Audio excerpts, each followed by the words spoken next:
Good morning, good afternoon, good evening. Hello from Austin, Texas. Yes, we are right in the middle of the of Thanksgiving here, but wanted to go ahead and share today. Um, Part of today is about stories of gratitude, and I know that a lot of what I've got some interesting stuff I'm going to say today about this, and I know we're going to have a small audience and stuff like that, so we might not go for the full hour.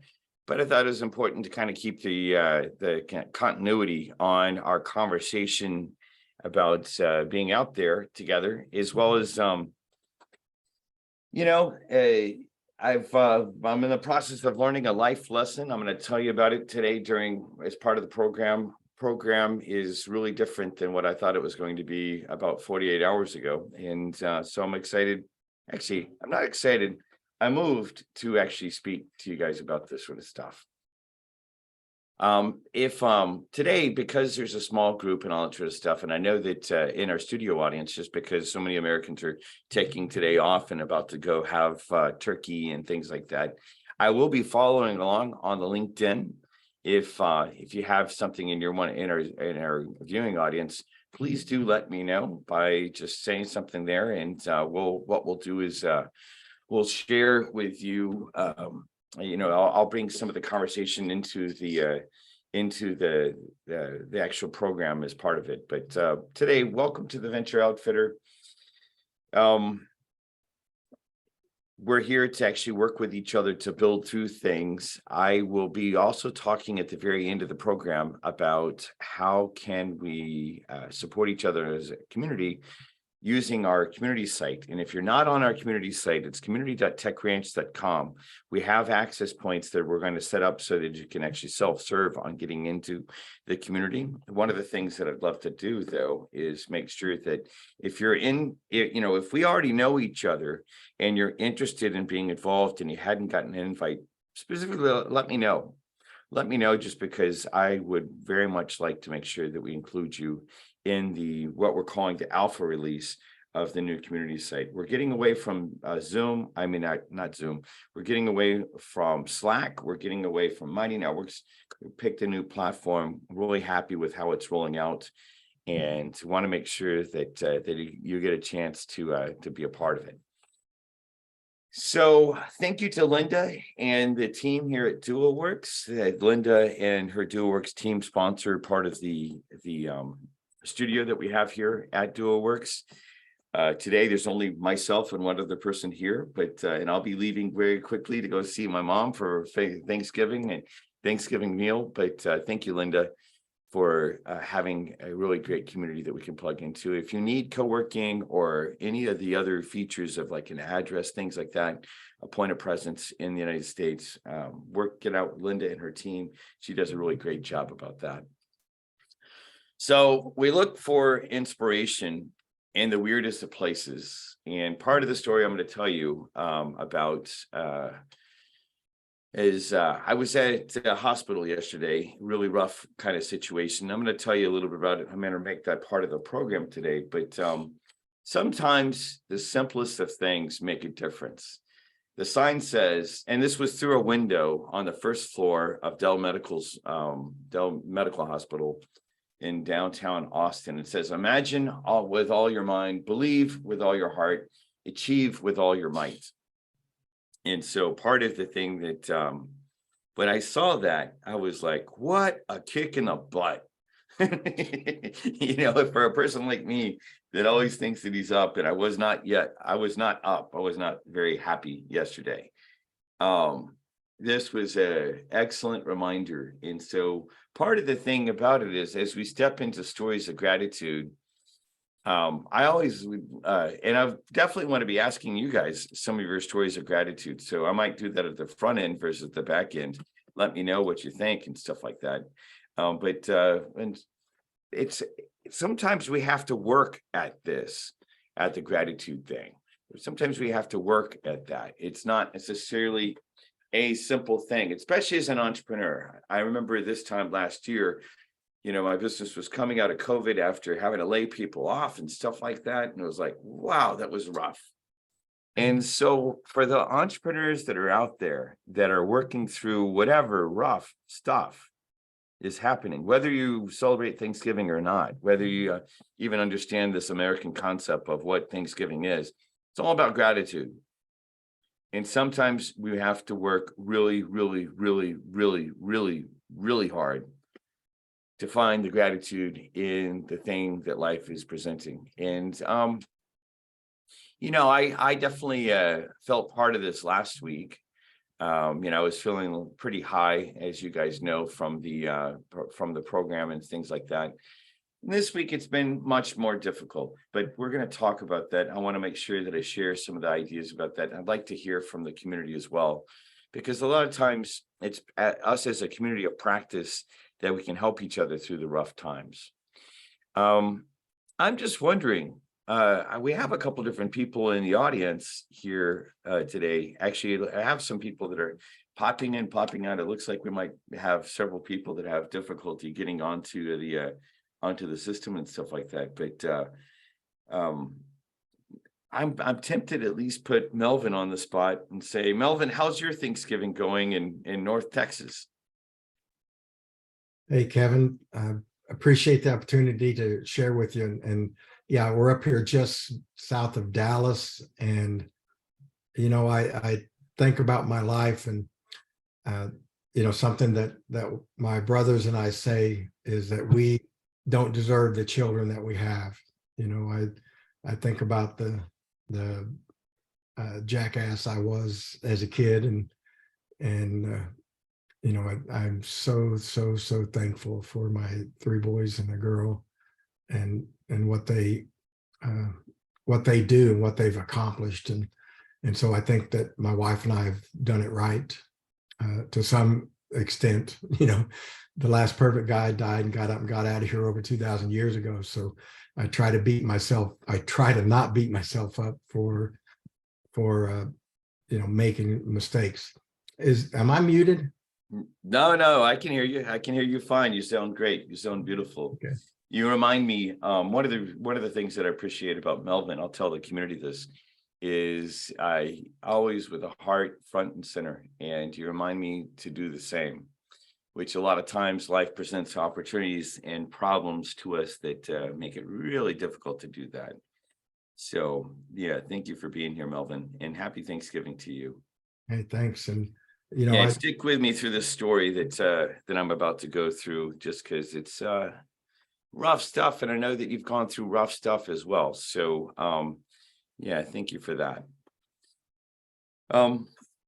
Well, so let's hop back in on that. The thing that I want to do is talk a little bit more about this whole notion of gratitude. Since a lot of this program, and I see some of the people that are watching via LinkedIn are in, there's quite a number of different countries that are represented there. One person in Texas, and then like 4 or 5 that are in other parts of the world. Making a long story short, one of the things that I want to just say, part of the idea of Thanksgiving is to say thanks for some of the first immigrants that fled from Britain to the United States in a ship called the Mayflower. The Pilgrims is what we talk about. We have the story about how they took a moment on this part of the year to stop everything and to say thanks. And part of the time, that situation that they were going through, in which there's been a lot of different stories of old in the United States and all around the world, where being reminded to just stop for a moment and break bread, say thanks, the things that we'll be doing later today, or that I'll be doing later today, and I know a lot of my friends are doing right now in Austin in the United States, just to say thanks. Sometimes though, things might be a little bit more difficult for doing so. And I look back to some of the moments that I felt. So I never got to have kids, like Melvin was talking about. I never got to have kids, but I had a lot of my friends' children in my life. And this is me and my ex sitting on our couch at our house years ago with a bunch of my friends Christine's kids and my friend Leonard's kids. and just was like, amazing, warm feeling and all that sort of stuff. I've got all sorts of photos that I was looking through last night as, going through what happened. But there's been a tragedy that happened. It happened yesterday, and the young girl that is sitting on my lap here, her name is Amelie. She ended her life at her own hand, and I spent most of there was a small chance that she might make it through it. And I spent most of the day yesterday at the hospital, hoping, along with her family, that chance would happen, and it did not. And so as I woke up this morning, I woke up in a really kind of rough feelings. I had this idea, though. It was interesting. Before I heard anything else, something said in the back of my head that there's this idea called fierce gratitude. I don't know, sometimes I have voices in my head. Sometimes I think before we wake up, if we're really careful, we can actually hear things that are maybe are subconscious, maybe God, I don't know who actually says. And as I was thinking, I thought about canceling today's VO Weekly, and then I thought, no, this is the time that we're being encouraged to practice fierce gratitude.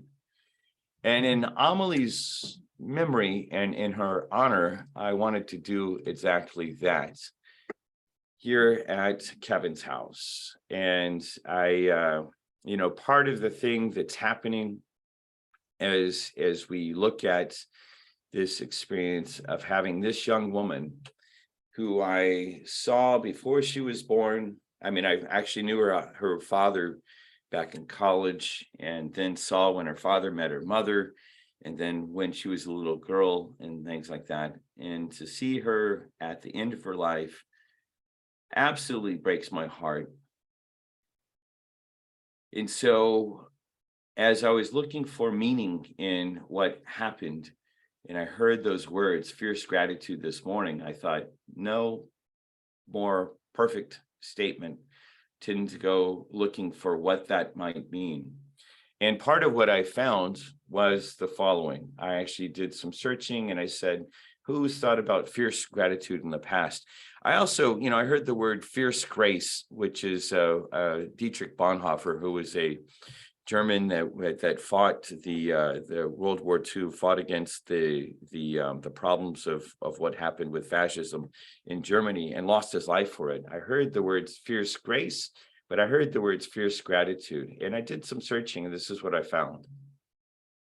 The following article, and it's available there through that QR code. Kristen Meekhoff, a contributor, wrote this, and you can, if you want to, you can read the whole article. But she says in the title, gratitude is never wasted energy. I believe gratitude can be present amidst pain, and yes, even fear. Some argue you can't be fearful and grateful. Finding gratitude in the bucket of fear is what brings about a sense of hope. I clipped part of the statement that she made out, and I want to just read it to you, and especially for those of you all that are only going to hear this, that you'll hear it only as as on the audio. Part of what this is for you. Since my husband's death, I discovered that having a grateful heart is most difficult when we are alone. I call this fierce gratitude. Fierce because it's most difficult to cultivate gratitude when you're headed to your sister's funeral. Your child tells you he is an alcoholic, or your boss explains to you that your services are no longer needed. These are the moments that crack you wide open into so many pieces that it is difficult to articulate what happened. The first thing you want to do is stop the bleeding, and the last thing you want to reach for is gratitude. For myself, fierce gratitude came amidst great fear and a broken heart. Gratitude is not something that can be outsourced. It is the doorway to discovering our true selves. Most likely, as corny as this sounds, that your life isn't transformed to big ticket items. Healing comes from the hand that reaches out to you, the person who sits with you in your pit of grief, or a book that you read. For those who have experienced this deep pain, they will tell you that this wasn't the casserole they were grateful for. It was the person who said, I will sit with you. And so, as I mentioned, I spent the whole day yesterday next to Amelie's mom and father, and will do my very best to be with them in the coming days and weeks, and the other sisters that you see here, as well as some of the other friends and stuff like that. And I want to encourage everybody that hears me about this. The reason I'm sharing such a painful story today on a day of gratitude is I think there are many of us that don't necessarily get to feel gratitude, or we don't get remembered. We don't remember to practice gratitude. And, we have a hard time reaching for finding gratitude. And so I have extreme gratitude in the photos that you see in front of you. Like, these are all extremely happy moments for me. Everything from doing the MLK March with Leonard's family that you see in the lower right, to having all the kids over at my house in the middle, to playing Twister with them. One of the things you'll notice that in all the photos, especially, it's interesting. I noticed that Amelie always has a really square eye, like looking straight at the photos. I mean, at the camera. And this is just the way I remember her. Even in the last photo I have, I thought about putting other photos up here, but I didn't want to go overboard. But the main thing about it is I have gratitude for these moments, even though some of them are extremely painful, that we're at a finality of this. And so what I wanted to say really quick, because I know that there are people out there that are hurting, and entrepreneurs typically have more scar tissue than other people I meet, because they're choosing to do something that's hard to do. They're choosing to start companies. They're choosing to stand up for changing something. And that's not easy. That is absolutely not easy at times. And this is one of those times, for me at least. So part of what I want to say is, how do we do this? How do we, there's another poem that I thought about sharing. It's like, how do you get up after the night of crying and make food for the children, from Oriah Mountain Dreamer, the beautiful other frame about thinking about this. And the thing that I want to say is, there's some really simple things that I've been doing. If you don't find your gratitude today and you're having difficulty finding it, the first thing to do, is not something I learned in business. It's something I learned in martial arts class, about finding your breath first, remembering the most fundamental thing about being alive. Remember to breathe. Remember to breathe. Yesterday, as we had family members coming into the hospital, I'm just a minor player in the whole situation and stuff like that. But, there is this thing that we can do and help others, especially on this day of gratitude, this day of Thanksgiving in the United States, extending it to the whole world. The thing I want to make sure that I say is that we can remind each other to breathe. It's kind of quaint, it's kind of short, it kind of doesn't have a lot of meaning, but it is important to remember to do, because those people that are not able to find gratitude today more than likely have some wound or some pain that they're up against. And as the article said, of having the strength to sit with them, one of the things that I believe has happened in the United States over the last few years is we've lost our ability to be in community with each other, and we've looked to TV and the marketplace and ways of numbing out anything except for sitting with someone else as they're in their pain. And it's interesting to think about, because I think this is one of the reasons that, pharmaceuticals like SSRIs are so overprescribed in this country. And it's okay if you're like, on those, because there are moments that that's the appropriate thing to do. Yet the thing about it is, I think the thing that's missing is sitting with others as they're dealing with the hardest moments, and they have no feeling of gratitude for this day, this Thanksgiving day at all. It's to stop, sit with your back straight, and do your best to just take in a breath.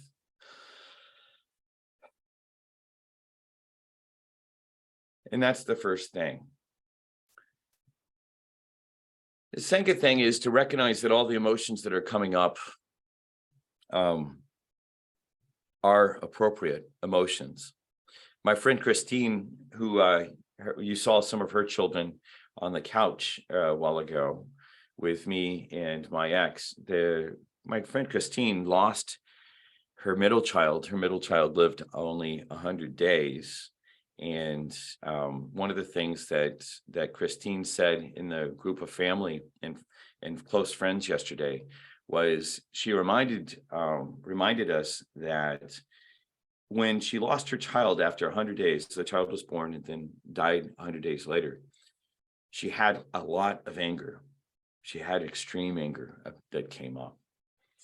And the thing that happened out of that, that I think is important to remember, is that one of the reasons that some people on this Thanksgiving day might not feel any gratitude is there's emotion that needs to be moved. And, I'm one of the type of people, as an example, I was taught as a child that anger is not okay. And the problem with that is then it comes out in other places. It shows up in this it shows up with someone walking in to a nightclub in Colorado Springs and shooting up the place, and the person doesn't have a proper way of dealing with their anger. Anger is natural. It's not okay to do what that individual did. But if you have someone that you've lost, there is a moment that anger is the right thing. I am feeling extreme anger because I know some of the things that contributed to Amelie's choice to take her life. So that part of what happened is Amelie is from the LGBTQ community. And not only being Black, but also being from that community, she was discriminated against and experienced lots of prejudice like you wouldn't believe. And the recent slaying, one of the things that happened that really, it's my understanding, I wasn't around her, but like right before, but her roommate mentioned that she was extremely upset about some direct discrimination she had for being gay and for being Black, and about all the oppressive stuff that's happening in this country about let people be. Let people be. You don't have to choose their same things. You don't have to choose their same choices, but we're at a point in life that, whether it's through God's wisdom or however you make it up, let people be. The people that are lashing out at other people, because they have alternative lifestyles and stuff like that, that makes no sense to me. And I have anger, and I'm going to do my best to have a healthy expression of that anger, to say that it's not okay to be discriminating against people that have other choices, that for whatever reason they have other choices, whether that's how they're made or that's what they're choosing, whatever it was. It doesn't matter. It doesn't matter. And it's not okay, especially to have violence be the answer to the question. I think that, in all these different situations, there's probably something else that was happening that was actually driving that behavior for the individual who walked into the place in Colorado Springs. And I do think that the answer to how do we do this, how do we deal with our anger and our sadness so we can get to our gratitude, is we have to be in action. The butt kick that I was feeling as I thought of what I was going to say, because it was really clear to me going in today that I couldn't use today and this, this little soapbox that I have called the VO Weekly. I couldn't just talk about entrepreneurial stuff, because entrepreneurs build culture, and culture is responsible for what's happening right now. And so part of the thing about it is, how do we do this? Okay, those of us entrepreneurs that are in action for building a culture that's more accepting and open to other people, we have work to do. And there's I will probably deal with the trauma of what's been happening for a few more days, but then it's important to actually be in even deeper action and more informed action to say, hey, you know what, let's figure out how we can actually move forward towards this idea that I started talking about. I mentioned a few programs ago about the work of Jeremy Rifkin. Jeremy Rifkin is a writer that actually wrote a book called The Empathic Civilization. And he wrote actually, I think, a bunch of books, but the one that I'm actually really focused in on right now is The Empathic Civilization, about talking about how all these different things that are happening are going to create us, and our awareness through social media and otherwise, that as it matures, it will make us more empathic. And I'm really hopeful for those words right now as I sit here and am trying to figure out how to have a little bit of grace and a little bit of gratitude. But the thing that I actually want to challenge myself and everyone else to do is to be looking at that. And we'll be talking about the empathic civilization because it's quite a work. Jeremy Rifkin is hired by governments around the world about how to plan out their economies and stuff like that. And one of the things that he's been saying is governments and organizations and like companies and individuals that don't get this are going to pay the price. Right now, we're seeing this with Elon Musk. I'm not an Elon Musk, I appreciate some of the stuff that he's pioneered, but it's really clear that it's his lack of empathy with regards to his employees right now are absolutely destroying Twitter. You can like him or hate him. You can think that he's great because of how he's pioneered stuff. But the thing about it is, what's really clear is the lack of empathy that he is demonstrating with the three main actions he's done that have destroyed value at Twitter. It's an interesting thing to think about. So how do we do this? Part of it is get really deeply in touch with our empathy. And for those of y'all that are hard, grizzled business types, there is some reading you should do that, really interesting theory that lays out where the world's moving. And we can see on the global stage, $44 billion of value. We can see by our richest man on the planet, how it's getting destroyed. We can see the same thing with regards to Russia, about how hubris and an imperialistic attitude is destroying lives, but also destroying that country. So it's time to actually get in contact with the empathic, like your own empathy, as well as for those of you all that are, grizzled business types, to really start to understand where the world is shifting to. Because in this case concerning Amelie, I think that if there had been a little bit more empathy in just our society alone, I make up, and this might not fully be true. I don't know. I don't know the final moments about why she made the choice that she did. But there's other things to do that we should look into. And then the final thing that I'll say about how do we do this is I want to make sure that one of the reasons that this is a really hard day for me is the gentleman that I showed you a photo of a while ago.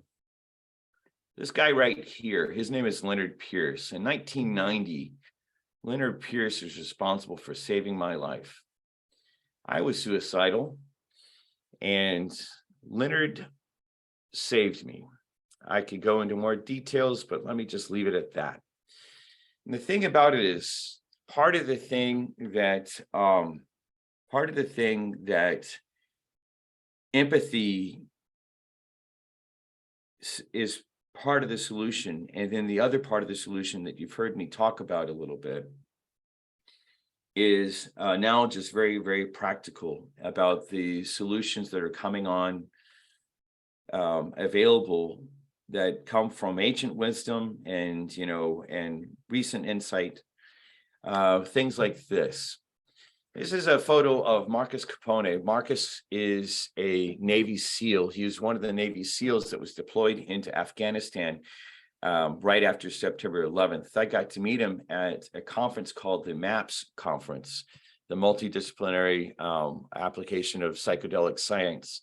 That organization is leading the charge on helping psychedelics be brought into the to deal with post-traumatic stress disorder. In fact, Marcus, if you read a little bit about his story, you'll actually find out that he was, he'd been on 3 different tours. Here's this Navy SEAL, like the guy is amazing, like, stands 6'5", some, like, he's insanely tall. He's like the fully presence of the warrior. And he's just telling me one-on-one about the story about how he was at the end of his life at his own hand. And thankfully, someone said, hey, there's an alternative. There's like a psychedelic process that you can go through. Now, some of you might think, hey, this is illegal? Well, make a long story short, there's an organization in Washington, D.C. called MAPS. You can read about them at maps.org, led by Rick Doblin. Dr. Rick Doblin, who also is a friend of mine, and he's not a close friend, but I'm very much a fanboy of his work. Rick has gotten one of their protocols to FDA level 3. That it's just about to go. Once the FDA takes it to the finalization of that process, this is going to be available very widely. In fact, there are other psychedelics that are available right now that a lot of times, if someone shows up in a emergency room and they've just attempted suicide, one of the first things that's applied is a pharmaceutical called ketamine. And what that is useful for is there's something about the chemistry that after one application of one of these psychedelics, the person who's up against depression that might have them commit suicide is able to say, hey, wait, it's a brighter day. Now, I use Marcus as an example because no one can say this guy's a slouch. No one can say that he's anything but the true warrior by everything that means. And I think that it's interesting to see what he's talking about. And it says in the article there, just for the people that are only going to hear the article, will hear this audio-wise. It says, breaking today, Representative Bergman, who's Republican from Michigan, and Correa, Democrat from California, had a press conference to announce the creation of the Congressional Psychedelics Advancing Clinical Treatments Caucus, called PACT.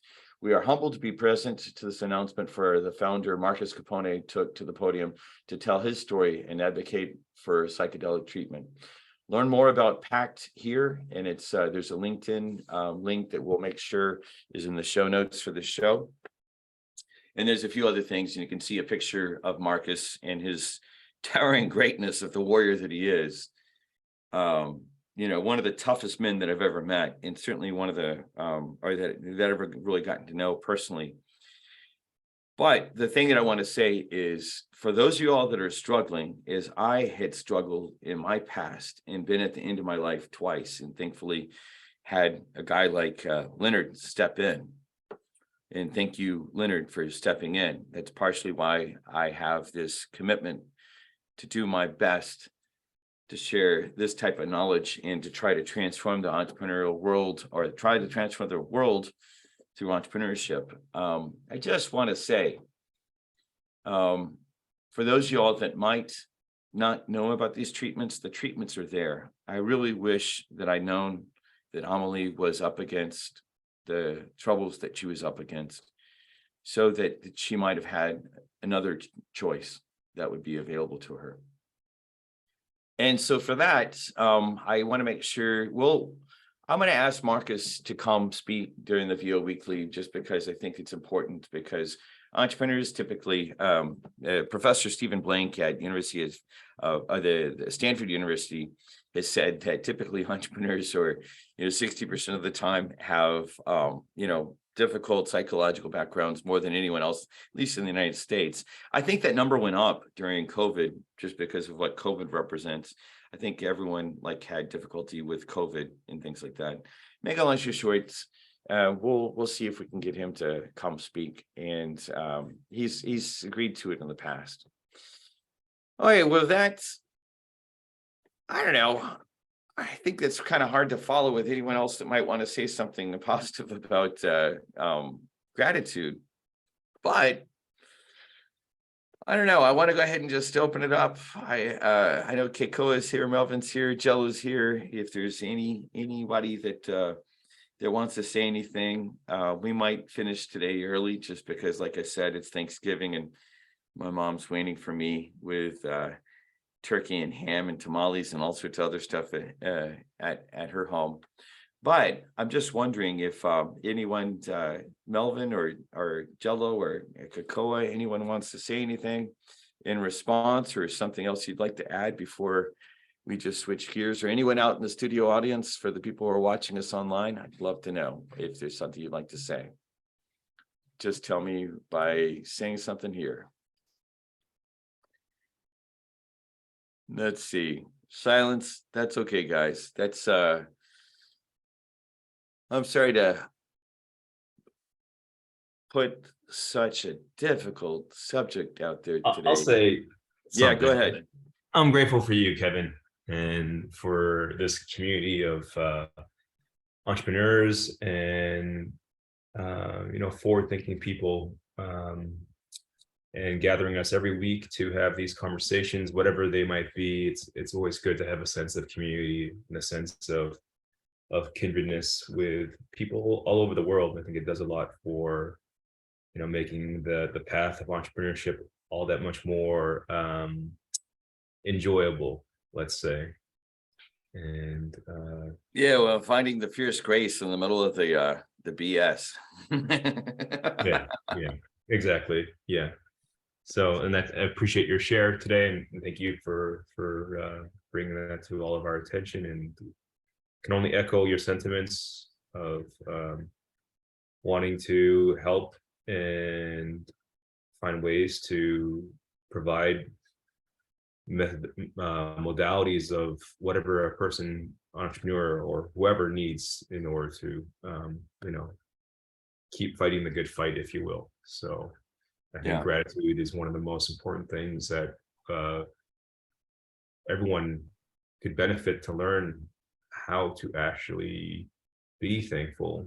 It takes a lot of catharsis, as we talked about last week, releasing and cleaning, to experience that sense of gratitude for life in general, just life itself, and the ability to approach each day with a sense of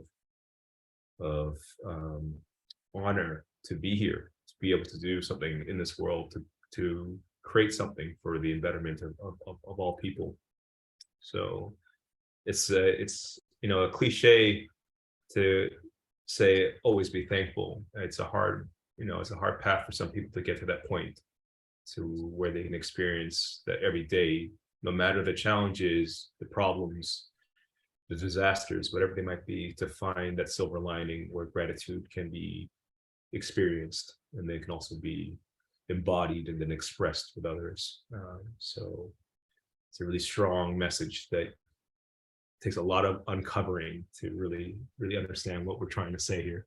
Yeah, well, thank you for being one of the people that's helped me do that as part of my practice through our other work together and stuff like that. It's and just being connected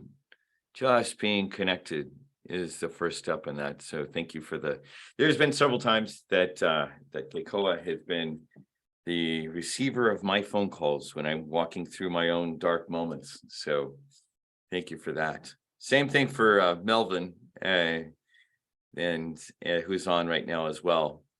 So, thank you for both of y'all being on this part of my life with me and helping me walk through it. And I think that we do have, what a pain in the ass it is to think about this type of walk.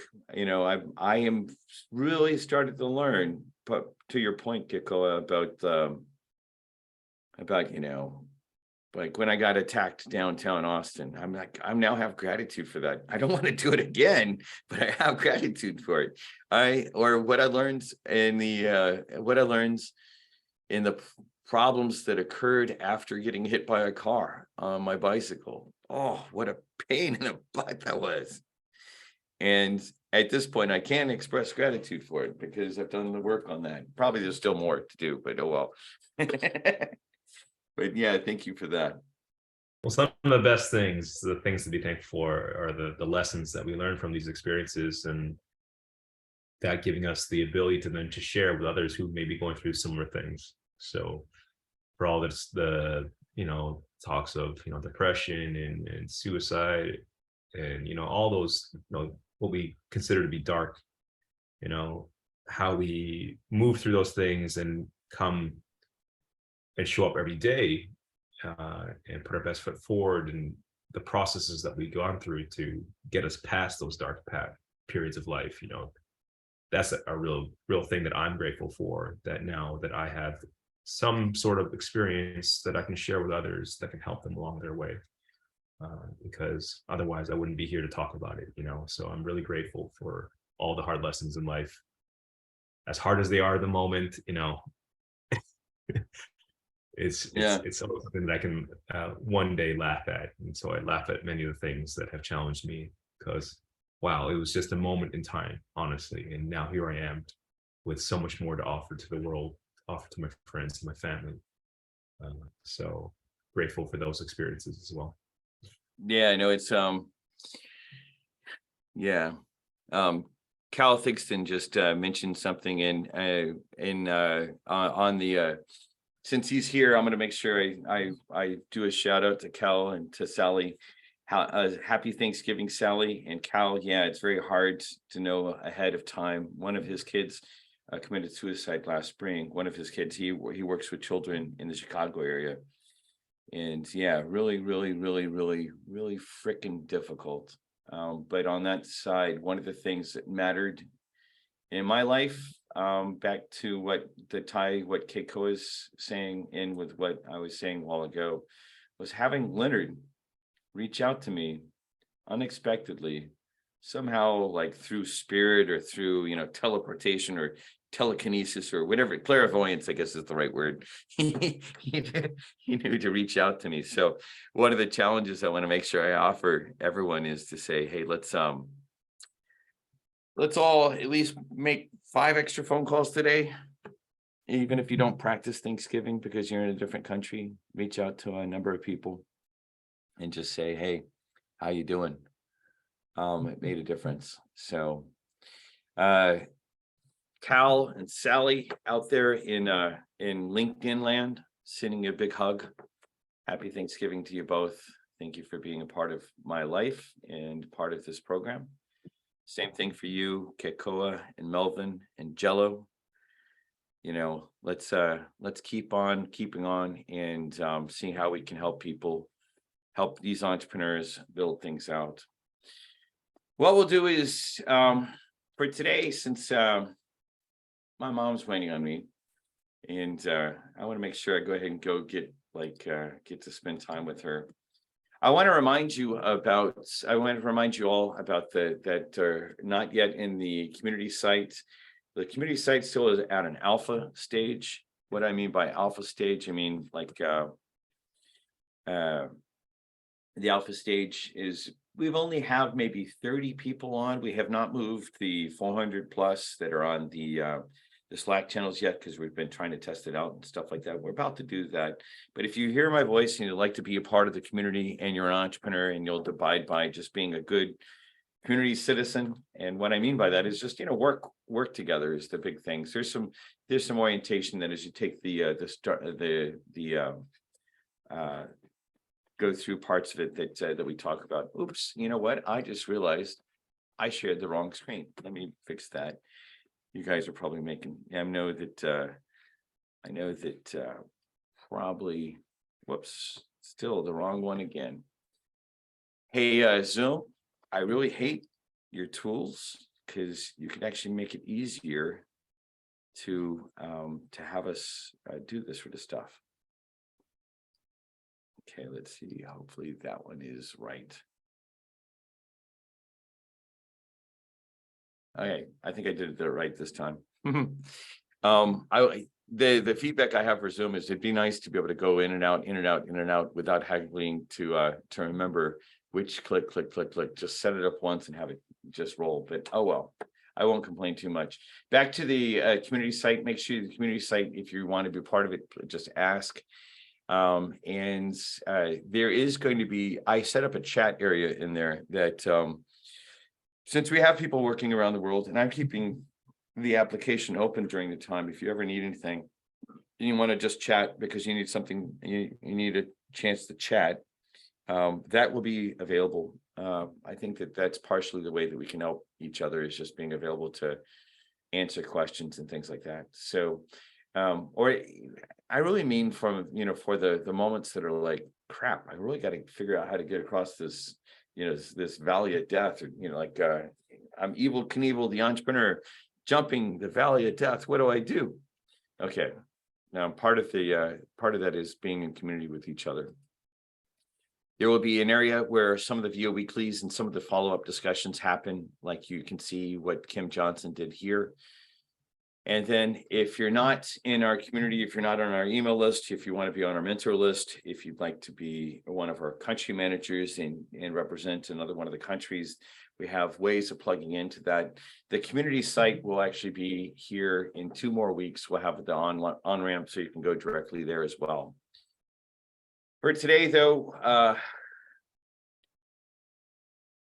let's do our best to find fierce grace in the midst of really crappy situations, whatever the crap might be. And in the honor and memory of my dear little friend Amelie and her parents Leonard and Erica, may you have a special Thanksgiving and squeeze those around you tightly as you give them hugs. Life's too short. We have a responsibility to work together so that we can actually make a better world.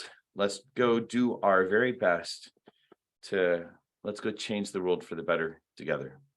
With that, y'all take care, be safe out there, and practice fierce gratitude. Thank you.